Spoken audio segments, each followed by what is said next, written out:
Good morning, everyone. Happy today is the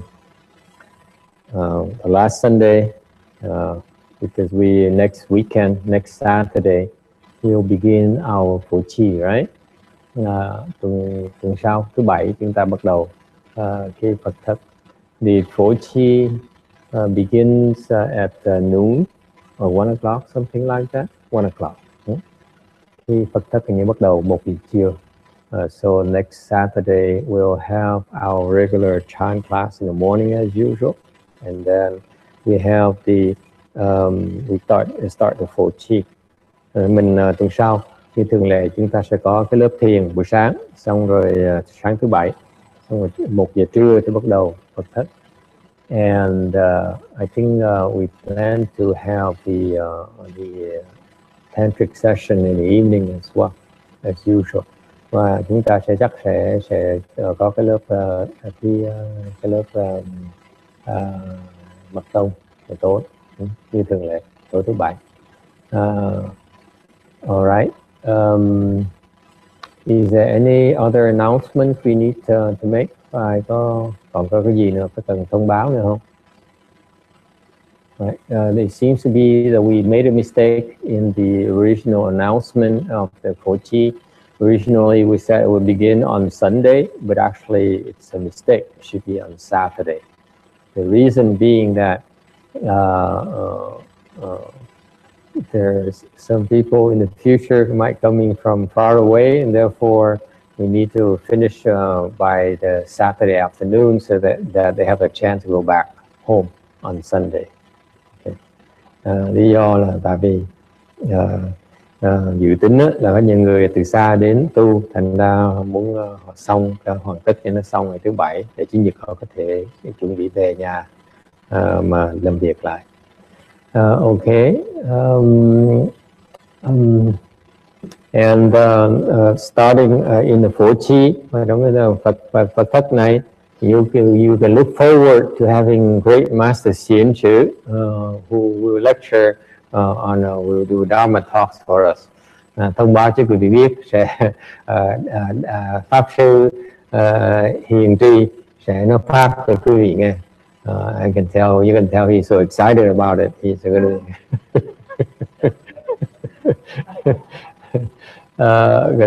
he'll have a whole week to prepare for it. Có được một tuần luôn để mà chuẩn bị cho để nói pháp. All right. In particular, we'll be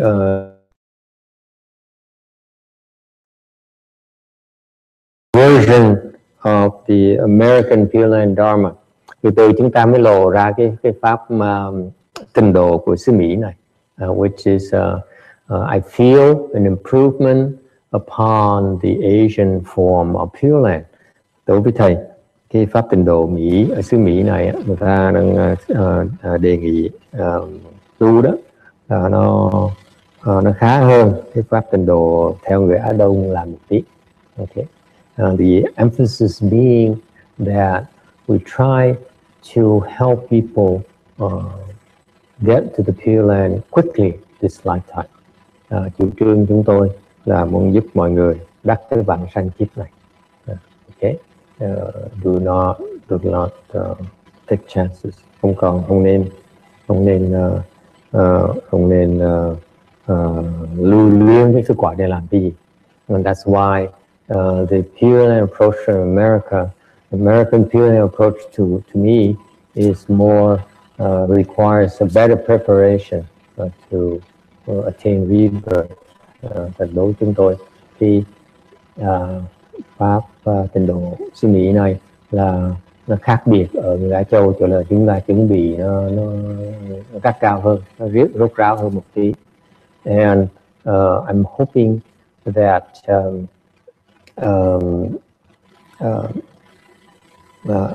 many of my lovely disciples will be able to accomplish a Pure Land Dharma. Và thầy hy vọng là mấy cái đệ tử xuất gia của thầy trong tương lai đó có thể thành tựu được cái pháp môn tịnh độ. so that we can after I'm done in about 20 years, để mà hy vọng 20 năm sau khi mà thầy làm xong việc của thầy, công tác thầy rồi, mission is completed. I can't say accomplished, because a certain president created a bad image for that word.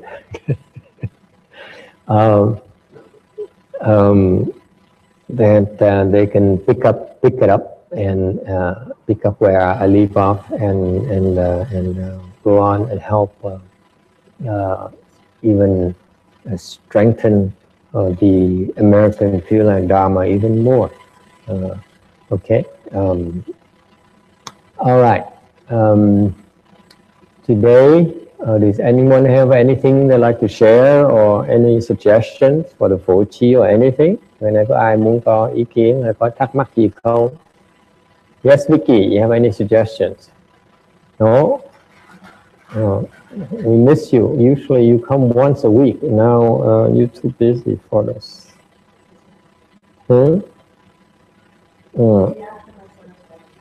Oh, your son will be getting married. Oh, I see. So that's a lot of work. But I thought usually it's the daughter-in-law's business, not yours.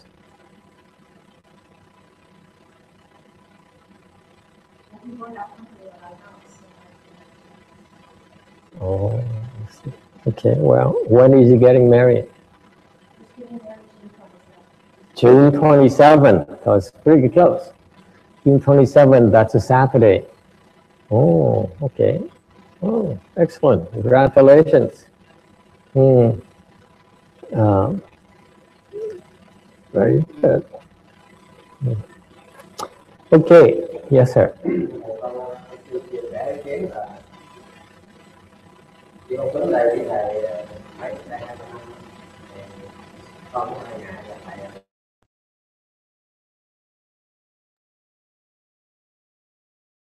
Về đặt là cái nào là cái thôi, đi về là không có được hai cái này.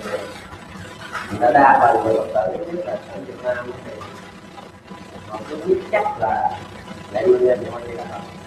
Giờ cái gì thì tỏ nó là giờ họ cứ ca tái tên là Phật tổ để ma người ta có cái hay được hay cái nhanh, còn những cái chối là lấy cái tên này là họ không. Ai nói cái đó?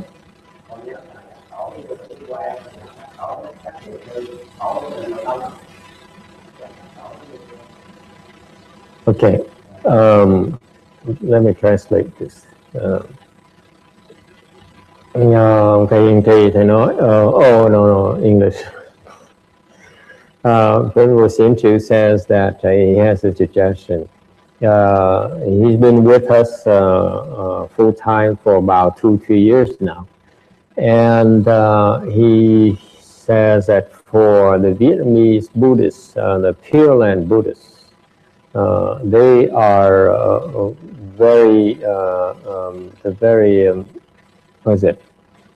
they believe strongly that when the Pure Land is the only recite the Buddha's name. In our temple, we are both Pure Land and Chan. And now they're discovering tantric as well.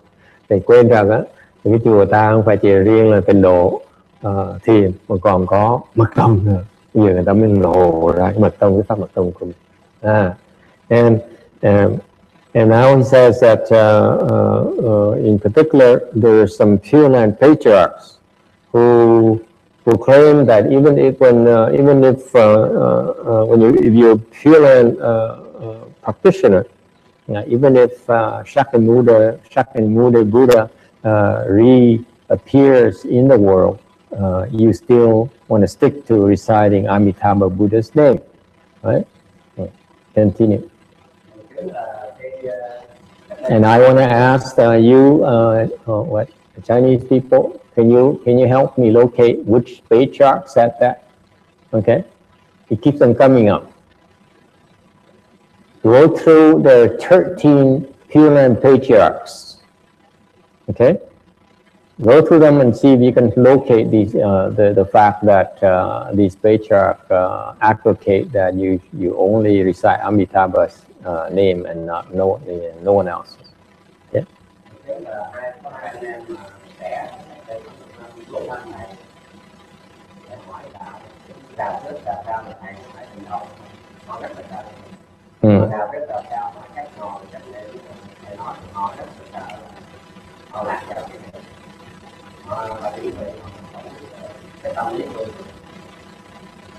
In particular, a few years ago, 4 or 5 years ago, there's a couple of young brothers who came here from up north, from San Jose, and they are Pure Land believers, and they came and they want to investigate and ask whether I'm a Pure Land teacher or not.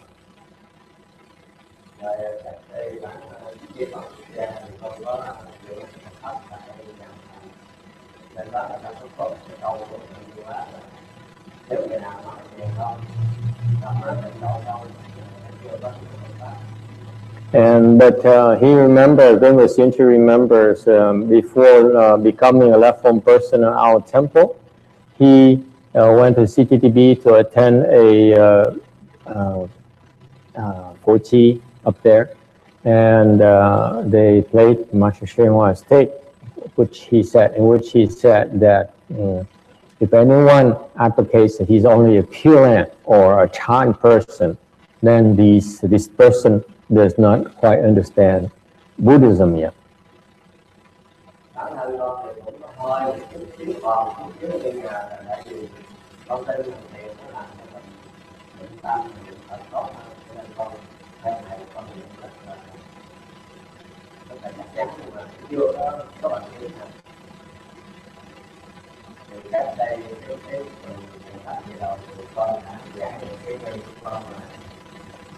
Trong khi mấy năm trước thầy cũng có nhận định rất là nhẹ nhàng, nó không phải như người ta đối với con cho thầy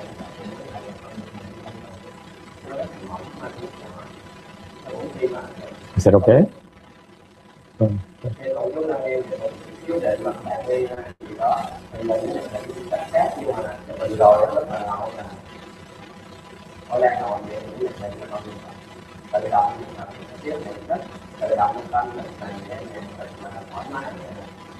Thì mỗi khi con lúc đi sao ra thì rồi lúc đi mà thầy dạy con đi cái nhạc con làm được.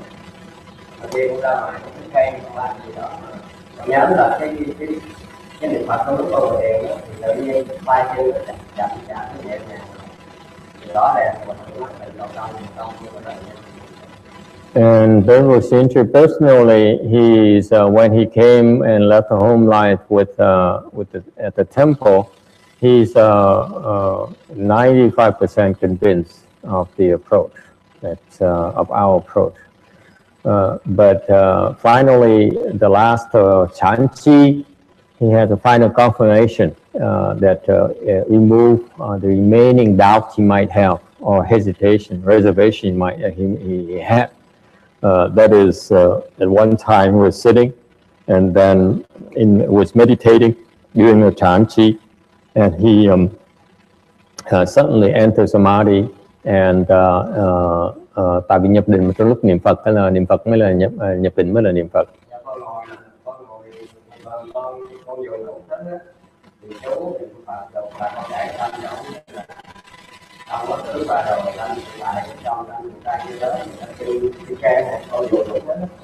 Because when he meditates, Venerable Sincha uses many Dharma doors. He might use reciting Buddha's name, reciting mantras, reciting sutras. He repeats certain sections of a Vasa Sutra. It says the past mind cannot be gotten at, the present mind can be gotten at, the future mind cannot be gotten at, and things like that.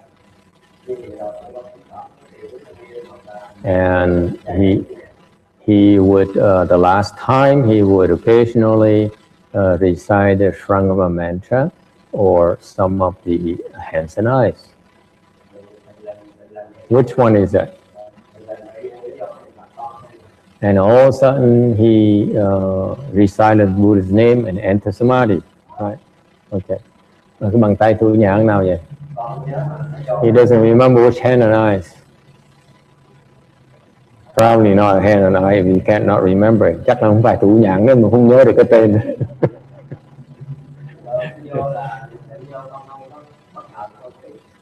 And certainly he entered samadhi and through reciting Buddha's name.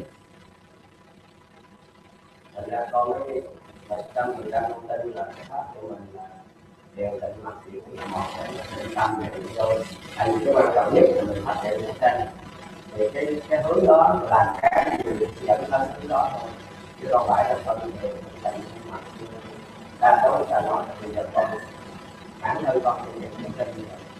So now he says that he feels that now what we've been advocating is correct, that there's many ways to enter the samadhis, and so reciting Buddha's name is not the only way to go. You can go chant, you can go pure, you can go tantric, doesn't matter, all these are experience. But and he even said something funny, after that, the Chanchi, he would be cutting down the tree out there, and as he's working and he thought of reciting Buddha's name, and now all of a sudden he remembered that samadhi state, and all of a sudden he felt very calm, and everything was slow and peaceful. He slowed down, felt very peaceful and blissful. Okay?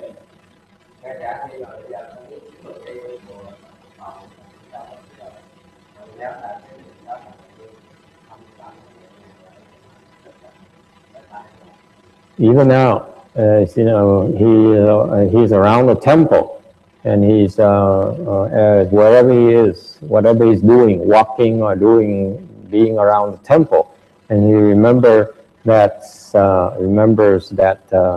samadhi state. He feels very blissful and very peaceful. Okay, very good. Glad for you. Chúc mừng cho thầy. Người tôi là như vậy là rất là tốt. But what about the patriarch that he quoted? Some patriarch said that you should never leave the Amitabha's Buddha's name, even if Shakyamuni Buddha reappears in front of you.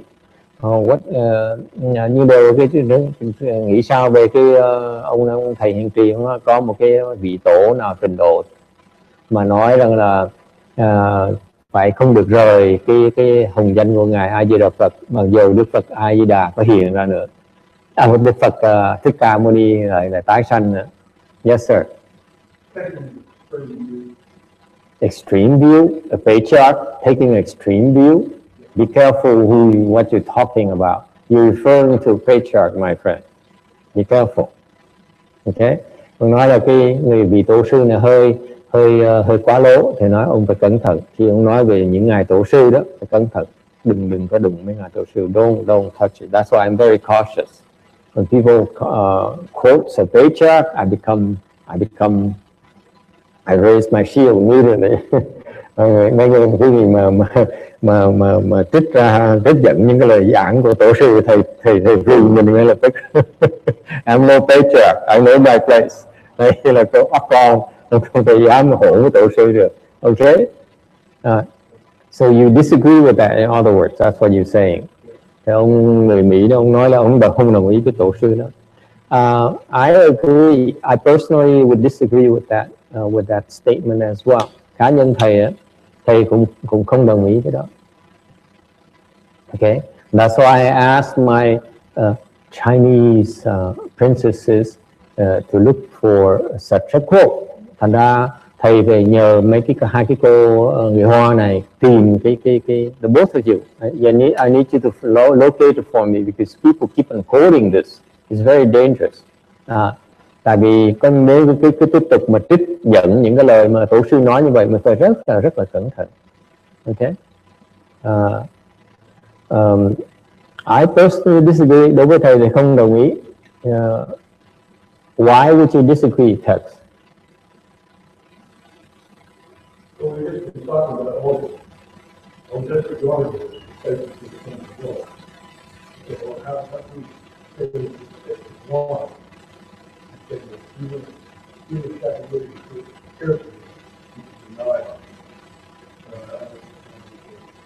To ignore. Ông nói là tất cả những cái pháp môn đều dẫn tới cũng dẫn tới một chỗ hết. Thì tại sao mà dám từ bỏ ngài Thích Ca Mâu Ni Phật? Anyone else?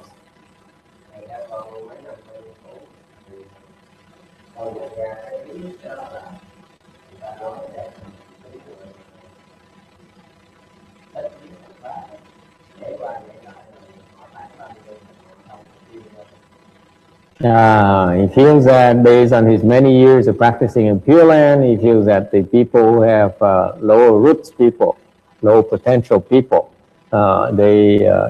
such instruction designed to help them focus and not jump from Dharma door to Dharma door. Yeah? So.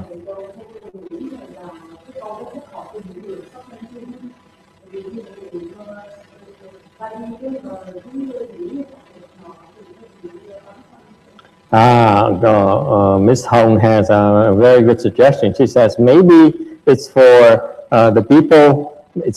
Such instruction is targeting the people who are near death. They're at the time of death.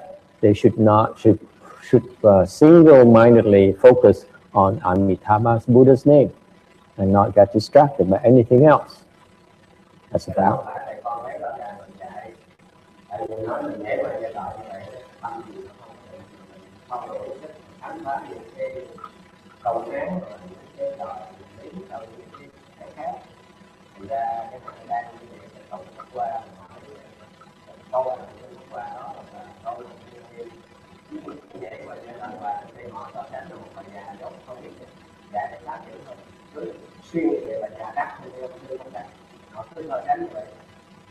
And Brother Sinchu disagrees. He says that actually it's for not only for the time of death, but also for most people, because a lot of people get easily distracted, and if you single-mindedly focus on reciting Amitabha Buddha's name, then you'll be able to accomplish the Dharma and open the wisdom, and then you understand.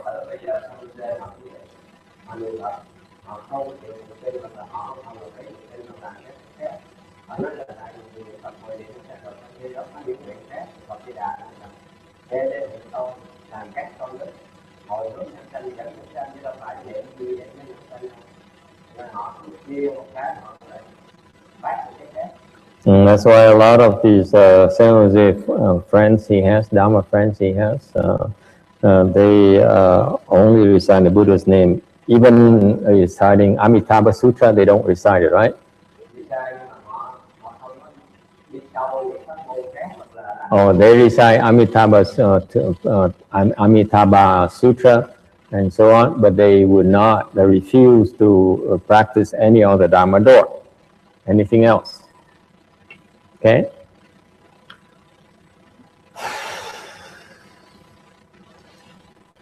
They're confused. Mấy cái người này bị hồ đồ. I can tell about your San Jose friends. I can tell you that group is confused. Đối với thầy cái nhóm là họ bị lầm đường.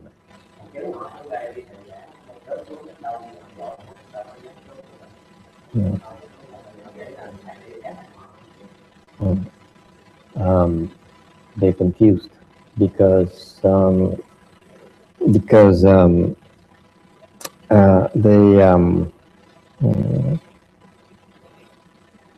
they need, when you first of all, when you quote a patriarch, you have to tell me which patriarch. To say one patriarch says so, to me, is misleading, meaning your mind is not clear. Okay, you have to be very clear. Okay, nói là một cái vị tổ sư mà đã nói như vậy thì phải nói rõ dùm cho thầy là tổ sư nào, tên gì. Okay, nói and I need an actual quote from a patriarch. You cannot say a patriarch says so. Okay, That shows that your understanding is imprecise. Nếu quý vị nói mơ hồ như vậy, rõ ràng quý vị là cái hiểu biết quý vị nó còn có nhiều cái nó chưa đầy đủ. Okay, to me right there is imprecise. Okay, your knowledge is not reliable. Okay, not defensible. Nếu không tìm được không có một tên vị tổ sư, đối với thầy cái đó nó khó mà tin được. Okay, but I'm polite. I will ask people to try to locate such a person if I can, such a quote. If I cannot, then I will immediately refute it. Nếu mà thầy kiếm không được thì tôi nói tôi kiếm là tôi không thể tin những cái lời này. Làm ơn cho tôi tên cái người tổ sư đó nói. Lúc đó mình mới nói chuyện cho nó rõ ràng. And please find me that patriarch's name, quote that quote for me, and I will be glad to discuss it with you. Okay? That's the standard answer we're gonna have. Mình nên trả lời như vậy. However, beyond that, even if there is such a quote, ví dụ có một vị tổ sư nói như vậy đi nữa, I don't believe it's meant for us. Thầy không tin đó là nó hợp cho chúng ta. You know, teachers, sometimes the good teachers use experience. Bởi vì thầy đó, chuyện tri thức thì biết không? Nhiều khi người ta phải dùng những cái phương tiện để mà dạy chúng ta. So sometimes they say it's black, sometimes they say it's white. Nhiều khi người ta dạy cái này phải dùng cái này màu trắng, cái này màu đen, tùy cái duyên mỗi người. Okay, it's part of the teaching. So you cannot. Mahayana is very flexible. Cái đại thừa chúng ta đó, nó rất là uyển chuyển. If this is especially the patriarchs, the Pure and patriarchs, nhất là những cái vị mà tổ sư tịnh độ đó, they are enlightened beings. Họ là những cái đấng giác ngộ rồi. Not only are they enlightened, không những là họ giác ngộ không, they are, I believe, high level bodhisattva. Họ là những cái vị Bồ Tát trình độ rất là cao. Meaning that they use a lot of experience in the teaching. Có nghĩa là họ dùng rất nhiều cái phương tiện để mà họ dạy chúng sanh. Okay? You're great teachers. Like my late master, Venerable Shen Hoa. Những cái vị thiền trí thức mà giỏi đó, nhất là ân sư của thầy ngài Điên Hóa đó. As I heard about how he taught his disciples. Thầy nhớ những cái vị sư huynh mà kể chuyện lại là ngài dạy họ ra sao, và đọc những cái lời những người khác kể về cách ngài dạy họ. You know, I don't see any single fixed way of teaching. Và thầy không thấy họ thấy ngài tiến hóa, ngài uyển chuyển dễ sợ lắm. For example, ví dụ, okay,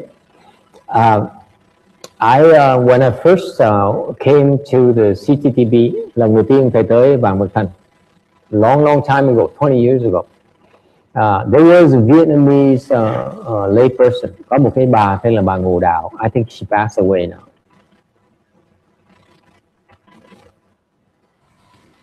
And she didn't make it to the Pale Line. Bà có đời rồi, bà chưa được tới Tịnh độ. Okay, she's one of the earliest Vietnamese disciple of Master Shen Hoa. Cái bà đó là cái bà mà một trong những cái vị đệ tử đầu tiên của ngài Tiên Hóa. So she introduced a lot of Vietnamese to him, to his Dharma. Thành cái bà Ngộ Đạo đó là cái bà mà đã từng giới thiệu rất nhiều cái người đệ tử người Việt Nam cho tới tu với ngài Tiên Hóa. So practically at that time, the early times, she was one of the early converts, and then she would bring the Vietnamese to the Master Shen Hoa's Dharma. Thành cái bà Ngộ Đạo rất bà nổi tiếng, tại vì bà đã theo ngài Tiên Hóa và giới thiệu rất nhiều người Việt Nam theo ngài Tiên Hóa. And she started, so that's how the Vietnamese got to know Master Shen Hoa. Vì nhờ cái bà này mà người Việt Nam mới biết về cái ngày Tiên Hóa. Okay, and so therefore she's very powerful. Thành bà có thế lực dễ sợ lắm. She not rich in any way, but she has credibility because the Vietnamese are grateful to her for introducing them to Master Shen Hoa. Mà giờ cái bà này nhà không có giàu, không có giàu của cải, nhưng điều bà rất có uy tín, là tại vì người Việt Nam, đại đa số người Việt Nam nhớ cái bà này để giới thiệu cho họ tới với ngài Trung Hoa. Okay, and she has access to Master Xuyên Hoa, she has access to Master Hận Xua. Bà này bà có tới chuyện nói thẳng với ngài Trung Hoa được, nói chuyện thẳng với thầy Hận Thật. When she calls the phone in Master Hận Xu's temple, Hận Xu's temple, Master Hận Xua would take her phone calls. Thành ngay thầy Hận Thật cũng phải nể bài này nữa, because when Master Hận Xua was doing this 3 steps one vow, lúc mà thầy Hận Thật làm cái tam bộ nhất bái, she was one of the few who would regularly go drive from what she used to live in Berkeley, San Rafael, somewhere. She would drive along the freeway to go and do bowing with Master Hận Sự and bring him food. Hồi đó lúc mà ngài Hận Thật đi tam bộ nhất bái đó, cái bà này là bị chồng lái xe đi từ hình như là từ San Francisco, cái vùng đó tới lúc chỗ thầy Hận Thật đang lại Phật mà để cúng dường đồ ăn, rồi xong rồi đi bày với ông Hồng Thật. Okay, therefore he's very close to the great Master disciples. And she used to be very proud to tell me. Bà thích mà kể chuyện với thầy lắm. She liked me for some reason. And she would say, you know, Master Xuyên Hoa, he adores me. Bà khoe, bà nói là ngài Xuyên Hoa bà cưng tôi dễ sợ lắm, chú có biết không? I was nervous back then. And she says, and I said, wait a minute, I can't be alone with you because our regulation does not allow me to be alone with a woman. I think Master Hận Xua would scold me. Hồi đó thầy than, thầy nói là tôi nói chuyện với bà vậy một mình như vậy không được đâu, tại vì cái giới luật chúng tôi, cái hệ thống chúng tôi là không cho được nam nữ mà riêng tư với nhau như vậy, ngồi riêng nói chuyện với nhau được. Mà nhất là tôi là sợ thầy Hận Thật sẽ mắng tôi một trận. She said, don't worry, tell him that you're with me, he will not scold you. Bà mới nói là đừng có lo, khi nói ông Thật là chú nói chuyện với tôi là ông Thật không có mắng đâu, đừng có sợ. And surely when I said that, Master, okay, no problem. Đúng, thầy Thật cũng như vậy, thầy biết một cái là thầy làm lơ. And she would say that, you know, Master Xuyên Hoa used to take me everywhere with him. Bà khoe, bà kể là ngài Trung Hoa, ngài cứ dẫn bà đi tới ổng. And he says, tức là one day, you know what? Bà cũng kể nữa. Một bữa kia đó, he was with me, sitting with me in the van, ngồi trong cái xe đó. Okay, and just only the two of us, and he would put his foot and put his knee on my foot. Ngài xích qua mà lấy cái chân ổng để trên cái chân tôi. And she was so proud of it. Why would you? And to this day, I still don't know why she would tell me such a thing. Tới ngày hôm nay thầy vẫn chưa hiểu là tại sao bà vẫn kể cái chuyện đó. And number 3, more importantly, I still cannot figure out why on earth Master Xuyên Hoa would do it to her. Và thầy cũng không hiểu được tại sao ngài Trung Hoa lấy cái đè lên cái đầu gối của bà làm cái gì đó. You know, I'm still baffled. I know one possible explanation. Thầy biết một cái lý do có thể là this woman is full of herself. Okay, bà là hơi tự đắc một tí. Okay, she feels she's above me as well. Lúc nói chuyện với thầy thì biết bà nghĩ là bà hơn thầy nữa.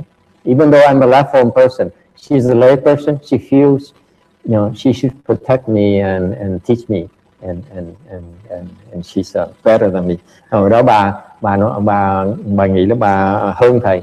Bà nói là thầy biết không, cái xuất gia như thầy dễ, tôi nửa tiếng tôi làm xong. He says, Master Xuyên Hoa already allowed me to live the home life. So it's a matter of time for me. I can be a left form person, okay, in half an hour. That's what it takes. You see? Mà cái thái độ như vậy đó.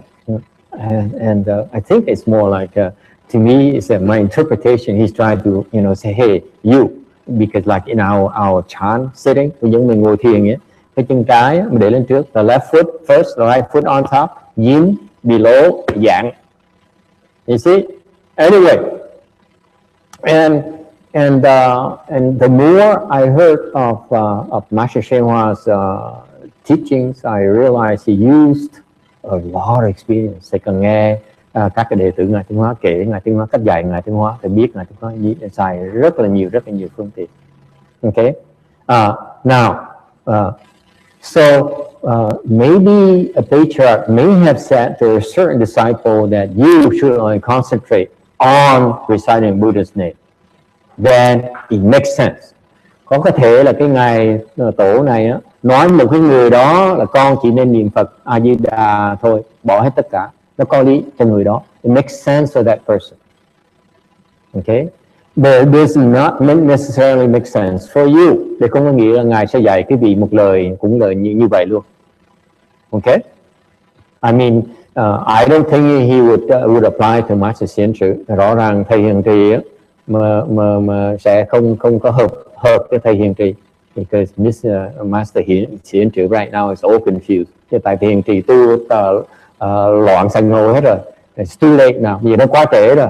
To tell them to go back to one Amitabha, they say, are you kidding me? I have hands and eyes too. How can you? Bây giờ nói ổng á, nhưng mà nói ổng á, bây giờ thầy phải chỉ niệm Phật không? Thì ông nói là ông thầy nói gì kỳ cục vậy? Bây giờ tôi có thủ nhãn, sao thầy bắt tôi cấm tu thủ nhãn được? See, right? So such instruction would not be applicable to Venerable Xiển Trữ. Thầy mới chứng minh cho quý vị thấy. Cái ông thầy này, ông thầy nhỏ này nữa, bây giờ nói ông nghe nữa đâu. You see? That's why such instruction does not apply to him. Thành đó thầy mất bằng chứng một cái người đó, cái lời dạy đó nó không áp dụng, nó hiệu quả cho cái người này. Okay? Thì không lẽ tổ sư sai hả? Are you telling me that the patriarch is wrong? Huh? That's my proof right there. Đó bằng chứng của thầy. Là cái người này, cái người mà trích cái câu ngài tổ sư này, thầy không đồng ý. Vì chắc là đúng.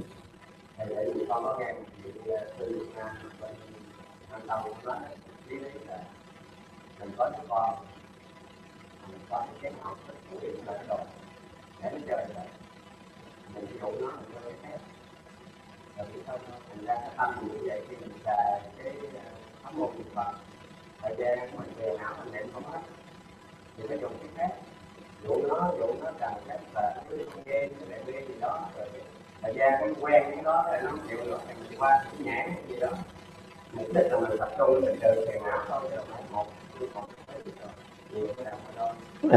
he says that he remembers a particular Hinayana monk who says it's like you have a son and he wants to play with your jewel bowl, and if you let him play with it, he's going to break it. That's why you're better off distracting him and give him something else to play until he's able to handle it.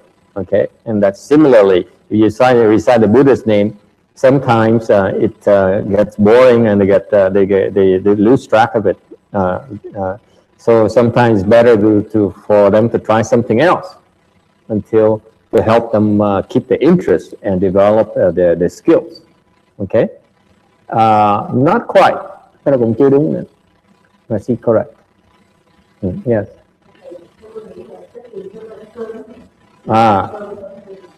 She says that it depends. The instruction has to be appropriate for the person, the capacity, the potential of the person. Okay. Cái đó là cái phương tiện đó. That's why it's called experience. Cái phương tiện mình có thể thấy được căn cơ người ta, mình nghĩ cái gì nó có hiệu quả cho cái người đó. Okay. Experience means that you have the wisdom to see the potential, and then you use the skills it means to help that person. Okay. Yes, Tex, did you have a comment? No. You passed that now? Doesn't matter now? Or what did you want to say?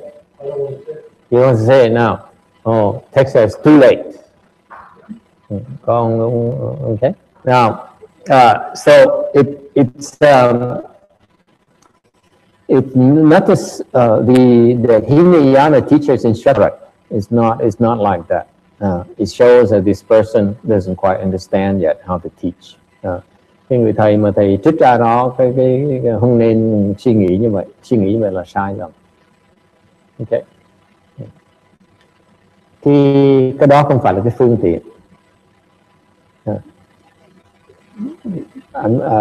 I'm saying that this Hinayana teacher does not understand how to use experience. Không phải như vậy đâu.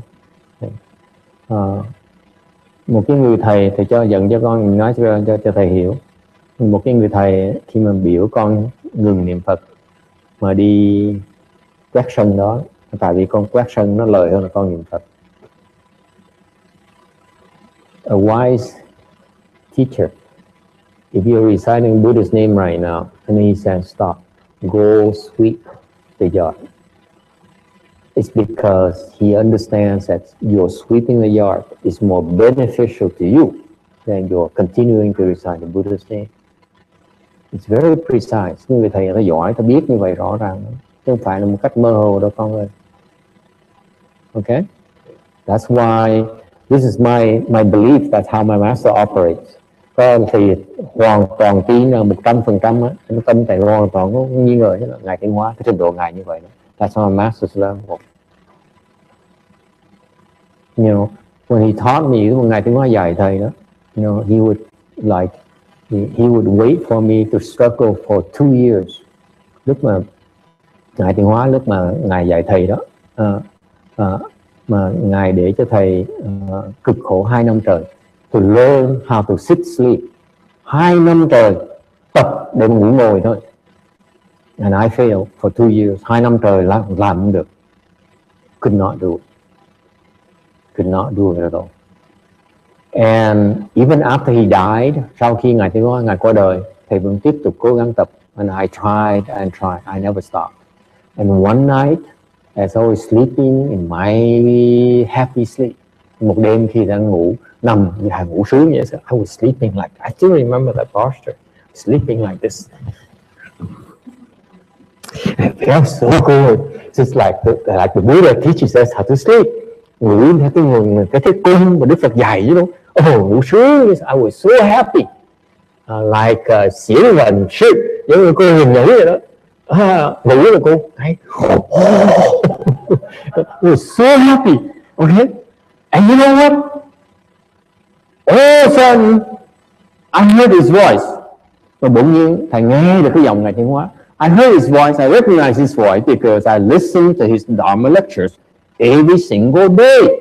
Thầy nghe cái giọng ngài tiến hóa, thầy nhận được, tại vì ngày nào hồi đó thầy cũng nghe ngài tiến hóa, cái băng ngài tiến hóa giảng kinh. Whether it's in Chinese, I heard it in Chinese. Tập nghe tiếng Hoa, okay? But he spoke to me in English. Mà ông dạy nghe băng, nghe tiếng Tàu. Và lúc ông dạy, thầy dạy bằng tiếng Anh.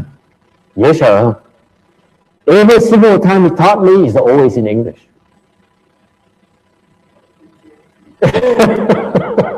Mình nghe băng với ông là nghe tiếng Tàu. Mà đối là ông dạy thầy là khi nào ông dạy dùng tiếng Anh hết. Mà perfect English every single time. Yes, sir. Yes, sir. Absolutely. Ông chắc là ông nhắc thầy phải dạy bằng tiếng Anh. Thì không có đâu. Ông nói tại hồi đó là tại vì tiếng Anh thì hiểu rõ hơn tiếng Tàu. No, actually, the reason he always taught me in English is because he knew I could understand better in English than in Chinese. If you were to speak to me in Chinese, I may misinterpret his instruction. If you were to speak to me in English, I knew exactly what he meant. Tại vì nếu như ông mà dạy thằng dùng tiếng Hoa, thì các bạn chưa hiểu rõ. Tiếng Hoa có nhiều cái nghĩa khác nhau. For example, Chinese character has many meanings. When I I call you a certain room, something, it has many meanings, hidden meanings. Whereas you speak English, it's very precise, only one meaning in English usually. Ngược lại tiếng Anh để có một chữ, một nghĩa thôi, còn tiếng Hoa nó có rất là nhiều nghĩa. Okay, thành mình có thể hiểu lầm được. So he always taught me in English, and then you know what? Remember you know what he told me when I was sleeping, so happy. It was around 4 or 5 in the morning, khoảng 4-5 giờ sáng đó. Tôi ngủ sướng dễ sợ, ngủ một cách sung sướng. I was so happy. 3-4, I don't remember anymore. He said, get up, cross your legs. Mắng, nó là thức dậy, xếp bằng đi.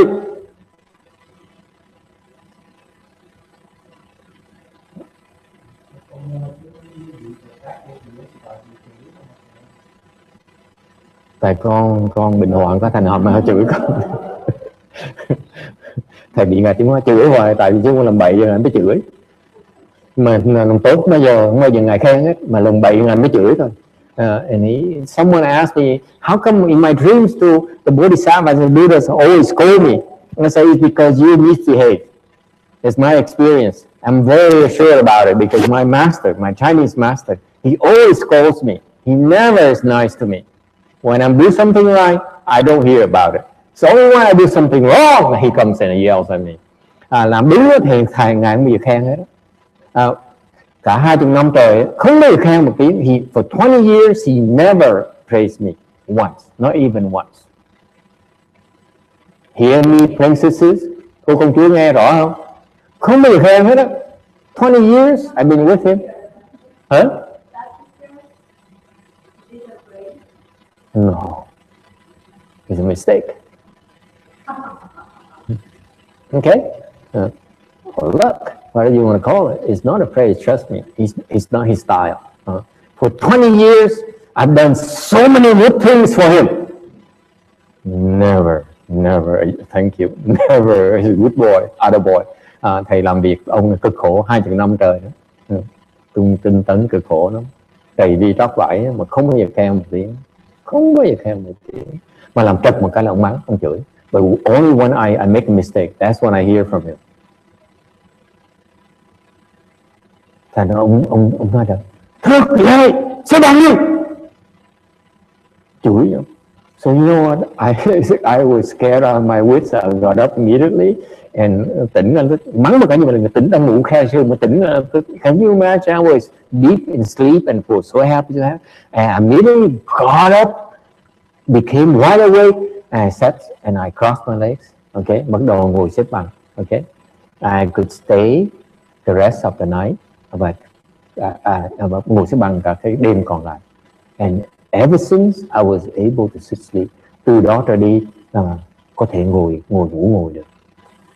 No longer have to struggle with sit sleeping. Từ đó trở đi có thể ngồi một cách dễ dàng. So he knew when to help me. Ông biết rõ ràng lúc nào cần phải giúp thầy. Chính xác như vậy. That's how precise he was. Now when I teach, when thầy dạy học trò thầy, sometimes I slept on one.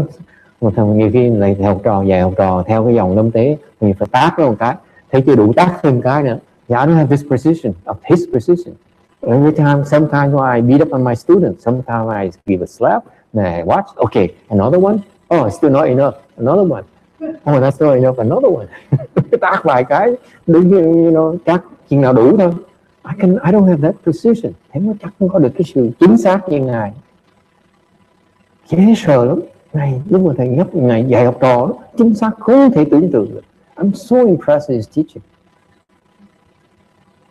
Tức cười lắm nha. 2 năm trời đầu không bao giờ bắt thầy ngồi xếp bằng hết. The first 2 years of my practice under him never forced me to sit sleep. Why not? Tại sao như vậy? Why not? Và biết tại sao không? Yes, Vicky. Thầy chưa chuẩn bị được. Anyone else? Chưa đủ phước. Yes. right? You would not listen, right? Nói không phải lời đâu, nói nghe lời.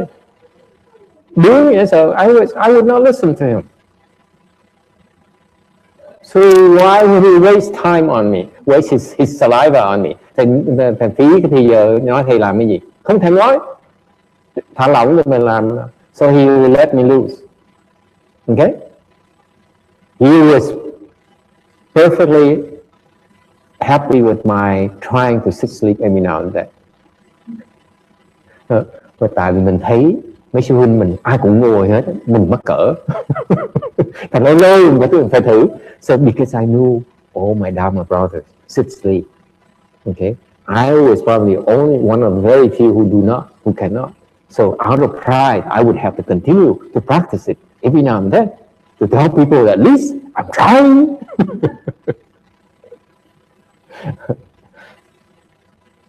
Chính xác, dễ sợ.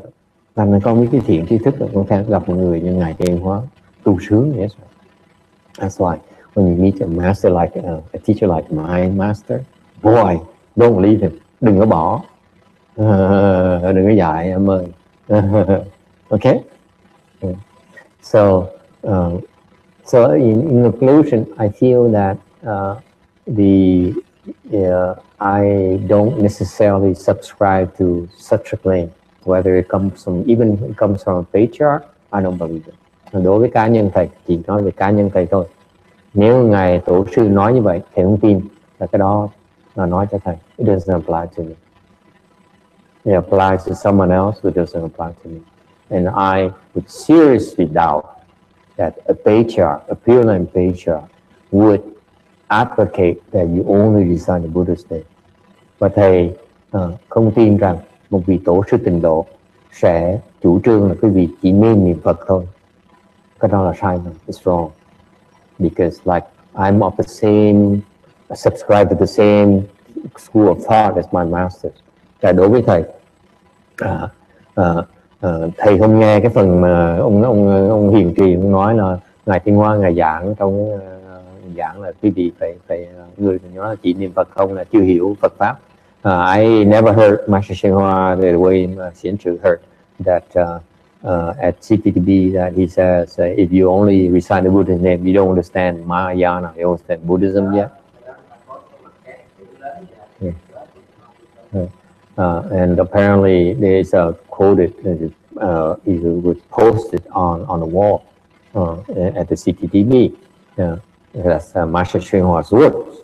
I never knew about that. I didn't hear it. Okay, but personally, my experience has been that I agree with him 100%. Cái lời dạy đúng. Okay, cái trình độ nó tròn. The Pure Land Buddhism includes chant, includes tantras. Cái trình độ pháp luân trình độ nó gồm có thiền, nó có thiền, cũng có trong đó có mật tông không nữa. You don't understand. Okay? So these people are misguided. And những người mà họ chỉ chủ trương niệm Phật không á, họ bị đi đường lầm rồi. And they're gonna have a hard time getting obtain a rebirth. Thì tôi feel là những cái người như vậy nó khó mà đắc vãng sanh, rất là khó đắc vãng sanh. Why not? Tại sao như vậy? Tại vì những người như vậy lại đi con đường lầm mà làm sao mà đắc vãng sanh nổi. Đi con đường có những cái lòng tin sai lầm như vậy làm sao mà đắc vãng sanh nổi. Yes sir.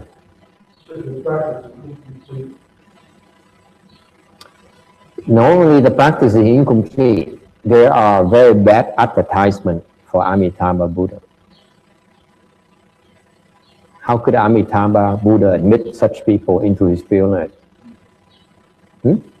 Những người mà tu sai như vậy, mà dám chủ trương sai như vậy, thì làm sao mà ngài A Di Đà Phật cho phép họ vào cái trình độ của ngài bây giờ?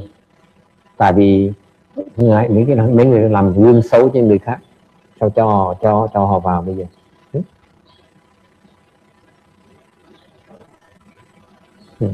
Những người mà tu sai như vậy, đi đường sai như vậy, làm sao mà Phật cho phép vào là những người khác bất chấp đi đường đó, làm sao mà nó lộn xộn, nó hư pháp môn tịnh độ, có tai hại lắm. This is a problem with such people. Thành ra những cái người tu pháp môn Tịnh độ, quý vị nhất là người tại gia và những người xuất gia. That's why I'm reminding you, you lay people as well as left home people.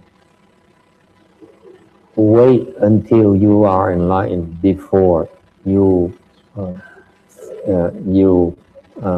think you can understand the Pure Land Dharma. Quý vị biết không? Quý vị người tại gia, người xuất gia đi nữa, quý vị phải nên đời sau khi quý vị biết là mình đã giác ngộ rồi mới nghĩ đến mình có thể hiểu được Tịnh độ là không Tịnh độ. Why do I say that? Tại sao thầy nói như vậy? What proof do I have? Bằng cớ thầy là cái gì? Trong kinh A Di Đà in Amitabha Buddha, who did the Buddha explain that to? Cái người đương cơ là ai? Ngài Xá Lợi Phất, Shariputra. Am I correct? We recited that sutra this morning. Sáng nay mình tụng kinh A Di Đà mà. Okay. Người mà Đức Phật giảng cái kinh Tịnh độ này là một quý vị đại A La Hán. This is a great Arhat who's number one in wisdom. He's wiser than you, he's wiser than me. Okay? Cái ngài Xá Lợi Phất á, cái trí huệ của ngài nó cao hơn quý vị, nó cao hơn cái của thầy nữa. And yet he does not understand Pure Land Dharma yet. Mà mặc dù như vậy mà vẫn chưa hiểu được pháp môn Tịnh độ. What makes you think that you are wiser than Shariputra? Quý vị ai dám nghĩ mình là thông minh hơn, có trí huệ hơn ngài Xá Lợi Phất không?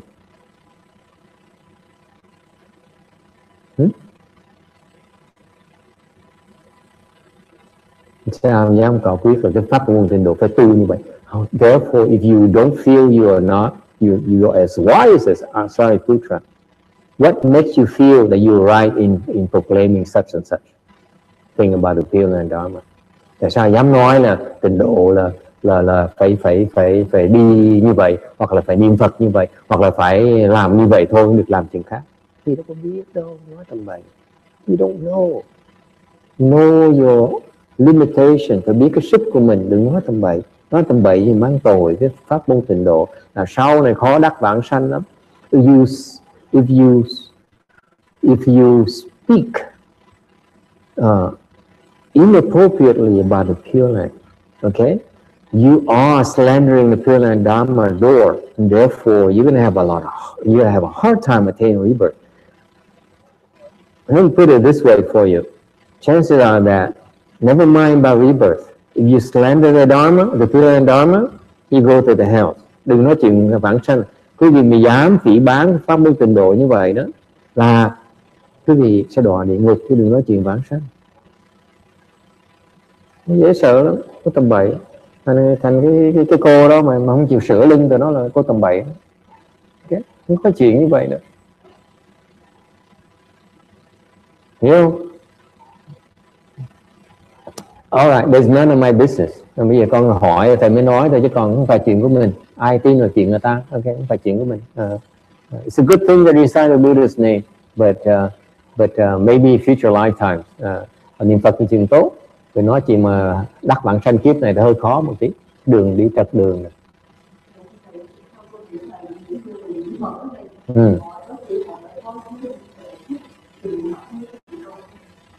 Feels that if you have precept, samadhi, and wisdom, you must have that before you can practice the Pure Land Dharma door.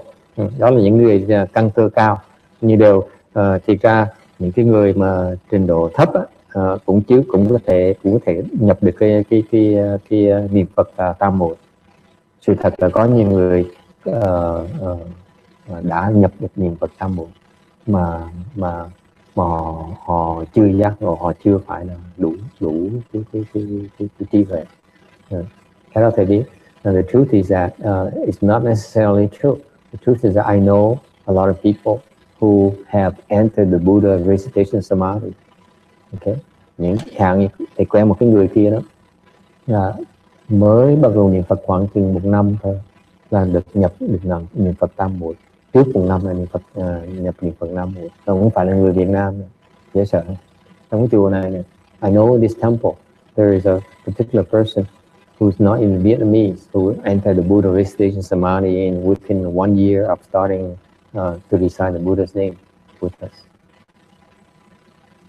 Không biết giới là cái gì, không biết định là cái gì, không biết huệ là cái gì hết, mà vẫn niệm Phật Nam Mô dễ sợ. And yet is able to enter that recitation samadhi. Go figure. See? So it's hope for everyone. Thành những cái vị mà đừng có tự coi thường. Okay. Ai cũng có được, cũng có cái khả năng. You just practice as you told, do what you told. Theo cái lời dạy, tự động sẽ vào. Đừng có suy nghĩ nhiều, don't think too much about it. Okay. Alright, I stop here today. Ngừng lại đây. I'm a little bit hungry. Này hơi đói bụng đấy.